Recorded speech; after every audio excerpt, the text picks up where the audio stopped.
Good evening, friends. Thank you for coming for this special briefing by Secretary West, Shri Tanmay Lal, on the visit of the Prime Minister to Poland and Ukraine. Also on the dais, we have additional secretaries, Shri Charanjit Singh and Shri Arun Kumar Sahu. Mr. Singh looks after Ukraine in the Ministry of External Affairs, and Mr. Sahu looks after Poland. So we have two additional secretaries also on the dais. With that, may I request Secretary West to make his opening remarks. Sir, over to you. Thank you, Randir, and good evening, all of you. I will first start with information about the visit to Poland, and then go on to the visit to Ukraine. Prime Minister Shri Narendra Modi will be undertaking an official visit to Poland this week on 21st and 22nd August at the invitation of Prime Minister His Excellency Donald Tusk. This is a landmark visit as Prime Minister of India is visiting Poland after 45 years. The visit takes place as we also mark the 70th anniversary of the establishment of our diplomatic relations between India and Poland. Prime Minister Modi had met Prime Minister Tusk on 4 occasions in the latter's earlier capacity as the President of the European Council. Prime Minister Modi had also held a telephone conversation with President His Excellency Andrzej Duda in 2022. Prime Minister Tusk had visited India in 2010. This upcoming visit builds upon a series of continuing high-level exchanges between India and Poland, which take place in various formats. During the first 4 months of this year alone, for example, there have been a couple of high-level interactions. Our External Affairs Minister and Foreign Minister Sikorski had met on the sidelines of the Munich Security Conference in February. And Poland's Secretary of State for Foreign Affairs, Władysław Bartoszewski, had visited India the same month.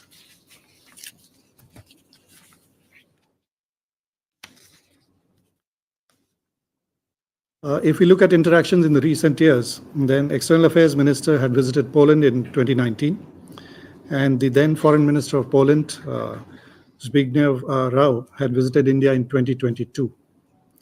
The chairperson of India-Poland Parliamentary Friendship Group, Ms. Kinga Gajewska, had visited India in 2021. There are also regular Foreign Office consultations between India and Poland, and the 10th round of such consultations was held in Warsaw in December 2022. The Indian Council for World Affairs, ICWA, and the Polish Institute for International Affairs conduct a regular strategic dialogue, and its 9th session was held in Warsaw last year. If we look at the institutional mechanisms for economic cooperation, then there is a Joint Committee on Economic Cooperation, JCEC, which met in Warsaw in 2022 for its 6th session. And a big Indian business delegation had also visited Poland during that year. Now, all these interactions provide a glimpse of the range and the scope of our engagement with Poland, which is an important partner for India in Central Europe. Poland has the 6th largest economy within the European Union, and Poland will hold the next presidency of the Council of the European Union. Poland is currently the chair for the Visegrad Group. Our bilateral trade is substantial, and this makes it's of the order of $6 billion, which makes Poland India's largest trading partner in Central and Eastern Europe. Indian investments into Poland are estimated at around $3 billion, and the Polish investments into India are around $1 billion. A number of Indian companies have active business presence in Poland, and they are engaged in a range of sectors, from IT to pharmaceuticals to manufacturing to farm vehicles to electronics, steel, metals, and chemicals. Nearly 30 Polish companies have business presence in India, and some of them have manufacturing units, and these relate to, for example, hygiene and sanitary products, cosmetics, metal packaging, waste to energy, and mining. There are direct flights between India and Poland, which commenced in 2019. And this, in a way, is helping the economic and commercial linkages. There is a large Indian community in Poland, estimated at around 25,000. This includes around 5,000 students. You may recall that the government and people of Poland had offered valuable assistance during the Operation Ganga for the evacuation of Indian students from Ukraine. More than 4,000 Indian students were evacuated via Poland during 2022. One of the unique bonds between our countries relates to the time in 1940s during World War II, when more than 6,000 Polish women and children found refuge in two princely states in India, Jamnagar and Kolhapur. As you may be aware, Jam Sahib of Navanagar had provided shelter to more than 1,000 Polish children, and others were offered refuge in Kolhapur. There are long-standing cultural ties between India and Poland, and Indology studies in Poland, Polish universities date back to 19th century.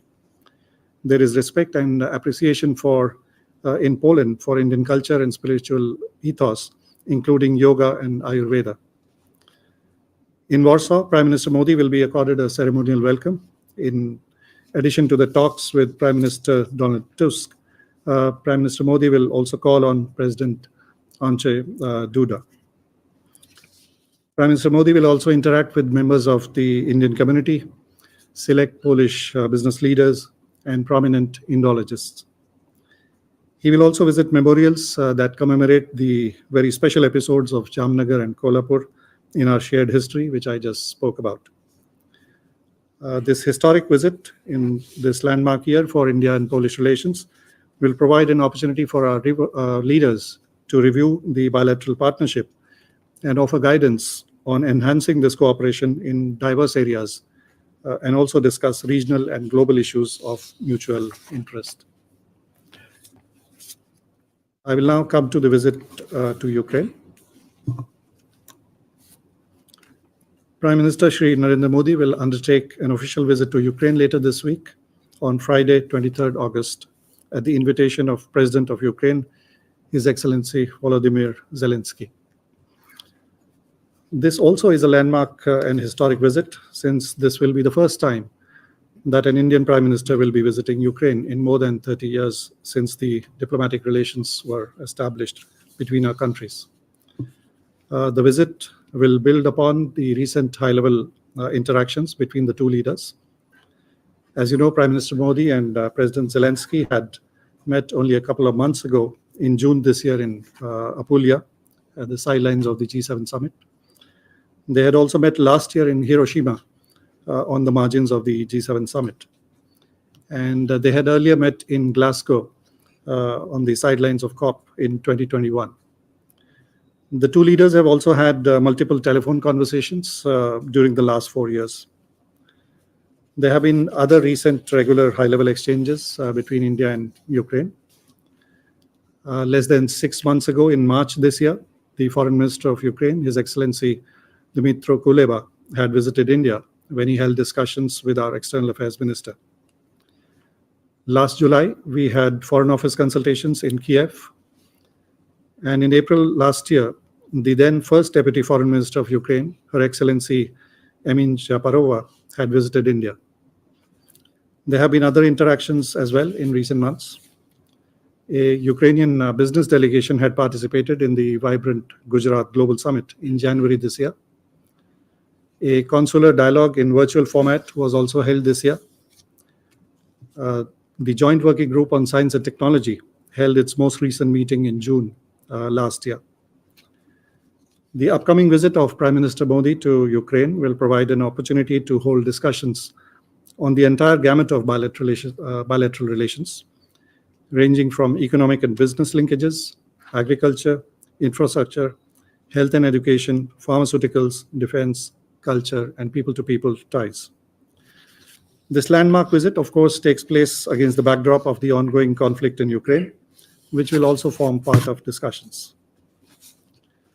As you are aware, India has consistently advocated for diplomacy and dialogue to reach a negotiated settlement. India had attended the Summit for Peace in Ukraine, hosted by Switzerland in June this year. You may recall that more than 18,000 Indian students who were studying in Ukraine were evacuated during 2022 under Operation Ganga with the help of Ukrainian and other authorities. India has provided several consignments of humanitarian assistance to Ukraine since March 2022. Financial assistance for reconstruction and refurbishment of a school, and also for training of teachers from 3 different schools, has also been provided. Further initiatives are also under consideration. At this stage, for obvious reasons, we are not in a position to discuss in detail the individual elements of the program of the visit, and we request your understanding on this. Information about these elements and the actual discussions between the leaders will be shared with you upon the conclusion of the visit. This is an important visit that is expected to catalyze our ties in a whole range of sectors. Thank you. So with that, we open the floor for questions.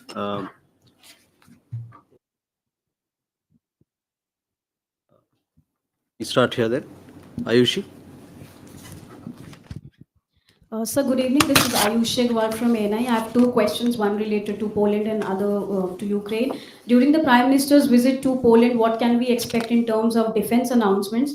Second, when the Prime Minister visits Ukraine, will there be any talks related to ceasefire and mediation from the Indian side, since there has not been any breakthrough? Does India has any plans to narrow the gap and bring the parties on the same page when Prime Minister visits Kiev? Thank you. Okay. Snesh? So Snesh Philip from the print. So what is the big takeaway that we're looking in Ukraine? And are we also proposing a peace plan initiative, just like how other countries like China has done?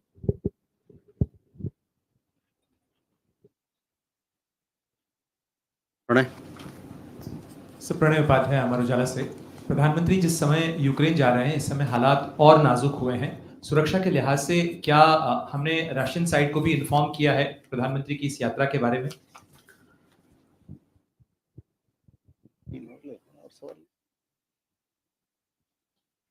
Uma? So I'm Huma Siddiqui from the Financial Express. I have 2 questions. In Poland, what exactly would the discussions be related to in the sector of defense? And you said that in Ukraine also there will be talks about defense. So what are we going to talk in Ukraine about defense, if you can specify that?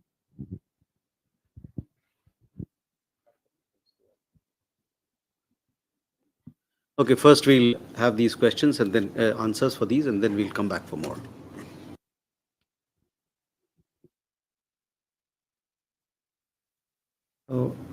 I think one question was on defense cooperation.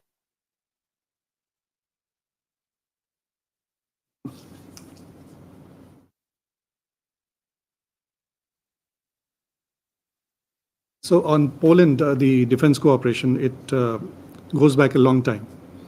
And we have an agreement on defense cooperation that was signed in 2003. And this provides for consultations in a joint working group format. India has recently reopened the defense wing at the embassy in Warsaw. And various opportunities for collaboration continue to be explored with Poland in the realm of defense cooperation. The next question was, you had another question about the Defense. Sorry. Defense. What?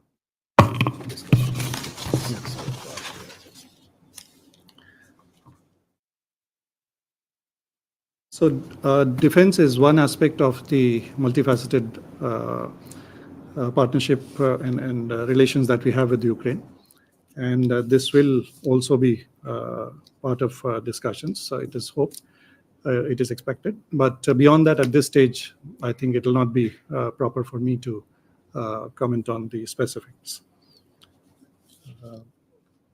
There was a question on peace plan. On that, I would like to say that India has maintained a very clear and consistent position that diplomacy and dialogue can resolve this conflict, and which can lead to enduring peace. So dialogue is absolutely essential. Lasting peace can only be achieved through options that are acceptable to both parties, and it can only be a negotiated settlement. On our part, India continues to engage with all stakeholders.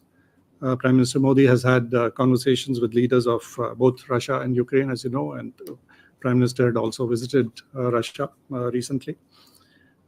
India is willing to provide all possible support and contribution required to help find peaceful solutions to this complex issue.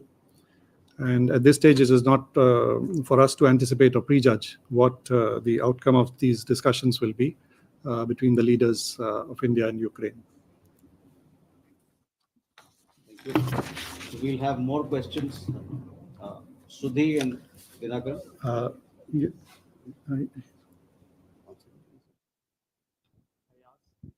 अच्छा, अच्छा, प्रणय, आपका meeting. सवाल था? You had asked about the. Whether Russia has been informed about that because of the Morcha. escalations.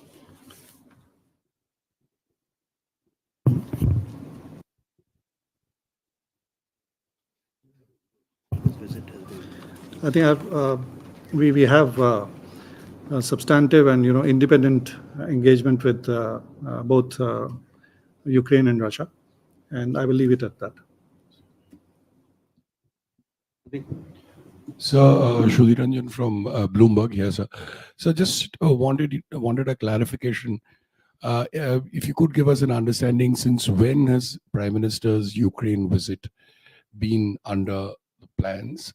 Because we have seen reports that say that, or indicate or allege that Prime Minister is visiting Ukraine to balance India's relationship with the West.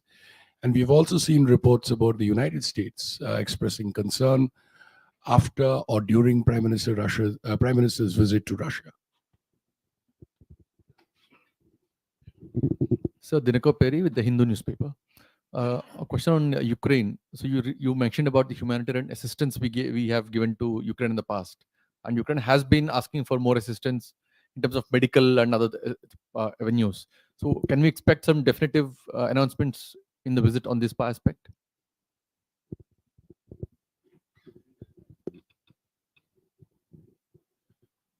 So, times now. First of all, when the three ministers in recent times have come from Ukraine, beginning with Zaparova right up to Kuleba, all three have spoken about India's involvement in reconstruction efforts in the future. Now, is that issue going to come up? Because this is clearly a multi-billion-dollar issue.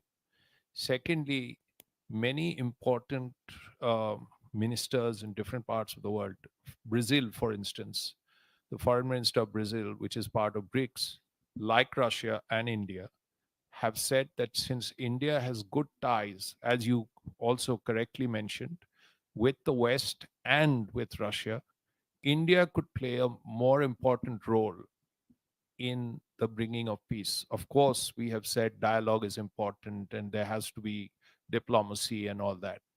Now, is this visit a step in that direction?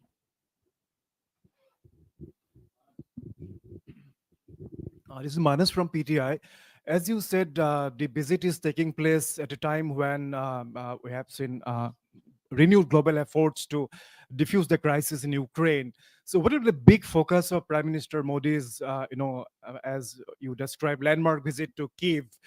Because there has been expectation that, in fact, India will play a significant role in addressing the conflict and to find some way out to find a solution. So, is Prime Minister Modi going to focus on resolving the conflict? That is what the global community expects him to also focus on. Thank you. Sir, my name is Evgeny Pakhomov, TASS, Russian news agency. So my question is, what's the Indian position of Ukraine's attack on Russian Kursk region? And will this issue be discussed during the talks? Thank you.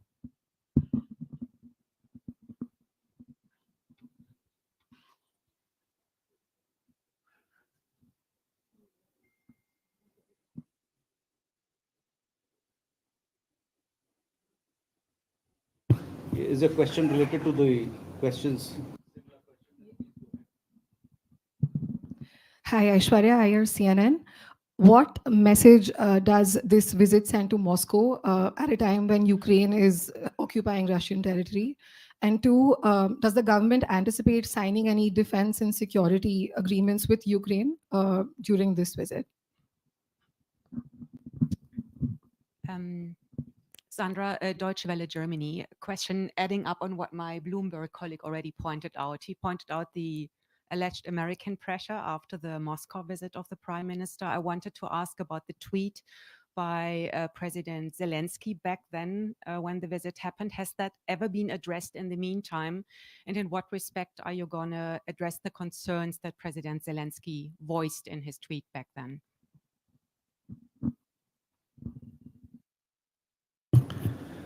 Well, I think several questions are regarding whether this is kind of a balance or, talking about pressure or signal, etc.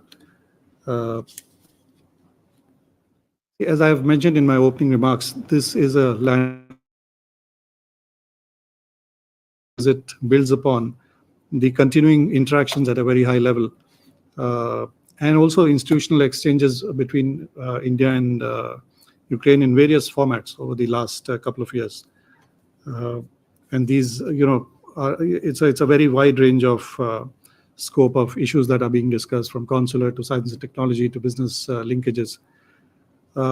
If you also look at, let's say, the bilateral trade pre-2020 between India and Ukraine, it was of the order of more than $3 billion. And there were large imports of sunflower oil, for example, from Poland. There was cooperation in heavy industry, in railways, in many other sectors, in defense.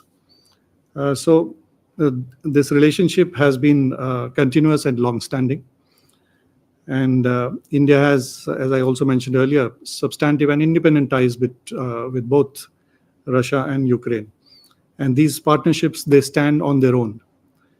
Prime Minister had, I would like to say that this is not a zero-sum game. Prime Minister had also traveled to Russia. Many ideas were discussed. Prime Minister has also met President Zelensky on a couple of occasions in the last 1 year or so. And they will now be meeting again in Ukraine. So I would like to say that these are independent, broad ties. And of course, the ongoing conflict will form part of the discussions. So we would not like to frame it in the way that some of you have framed this. There was a question about humanitarian assistance. I think 16 packages have so far been delivered, ranging from medicines to power generators, medical equipment, medicines. I think 135 tons of material has been supplied so far. And further, initiatives are being explored. And at this stage, I would not like to comment on what the actual outcome will be at this stage. You'll come to know at the end of the visit. There was a question about Brazil and how... Reconstruction. There was a question about reconstruction. India, of course, has expressed that we are willing to provide all support and contribution that may be required, not only to find the peaceful solutions, but also in the recovery process later. What was the other one?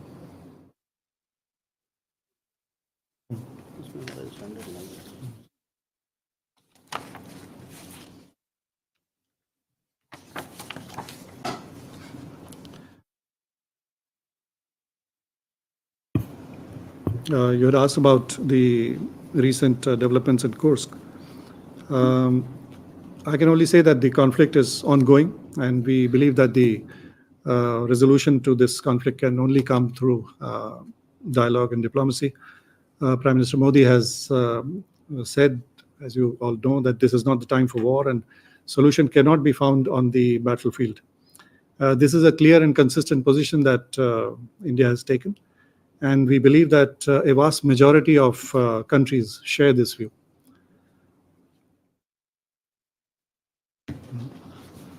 We have more questions? Sir, I'm Sanjeev from News 24. Will the Prime Minister be having a diaspora meet in Ukraine as well? And secondly, if I may repeat the question of my colleagues, whether he is going there with a plan to mediate, do we have a peace plan to offer?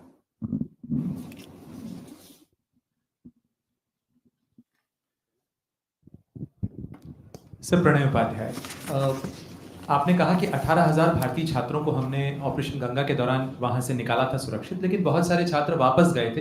कई भारतीय छात्र अभी भी वहां medical की पढ़ाई कर रहे हैं। उनके विषय को लेकर, उनके बहुत सारे मुद्दे हैं, उसको लेकर भी क्या प्रधानमंत्री के एजेंडा में कोई विषय है, चर्चा हम करेंगे कि उनकी सुरक्षा भी हो और जो एजुकेशन रिलेटेड उनके इश्यूज थे वो भी एड्रेस हो सके?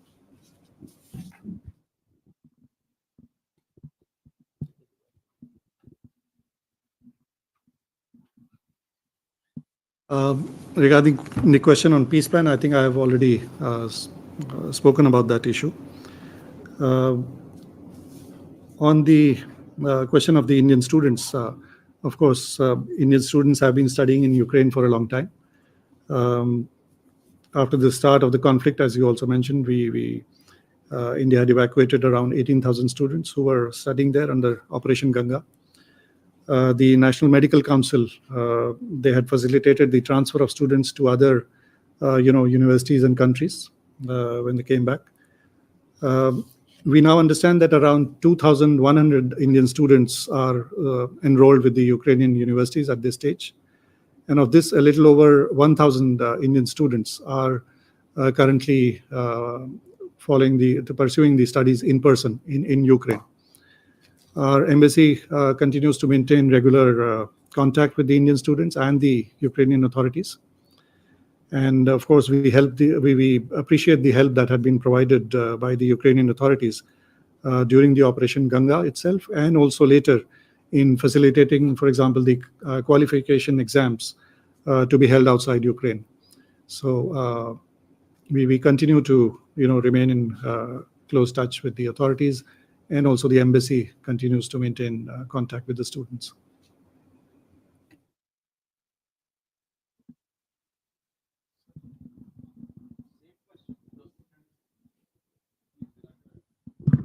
Sir, if I can add one more question, Dinikar with the Hindu, sir. Last year, Ukrainian President Zelensky had proposed a 10-point peace formula. What is our take on that, and is that going to be part of the discussions now that the Prime Minister is actually visiting the country? Sir, I am Banna from Matyam. How many students had written the exam outside Ukraine? You mentioned earlier.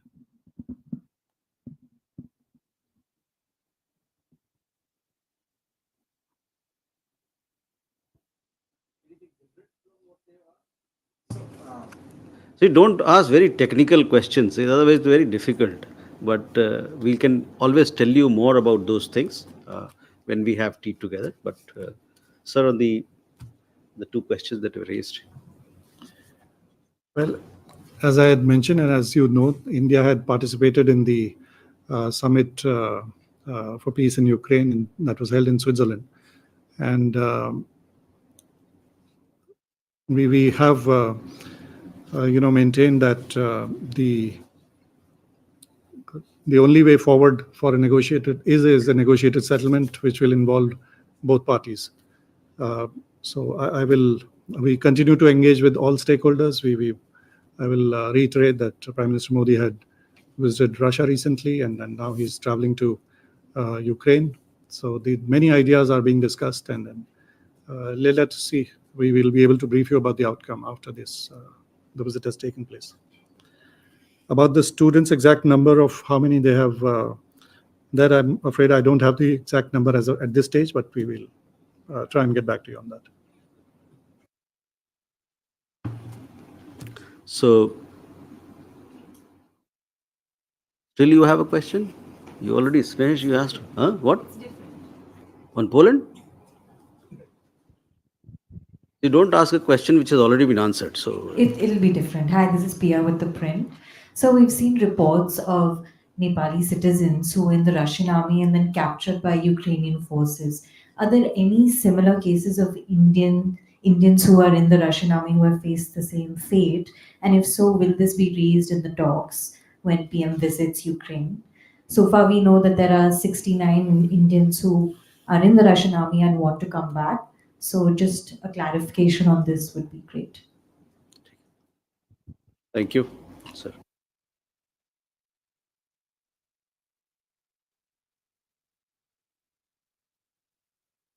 I think there has already been a discussion on this in the Parliament, so I would refer you to the statements made over there. I mean, that contains the details. With that, we come to the close of this press briefing, but please do keep in touch over social media, and several of you are also traveling to that part of the world. We'll have press briefings both in Poland and in Ukraine, and look forward to keeping you updated on the visits. Thank you.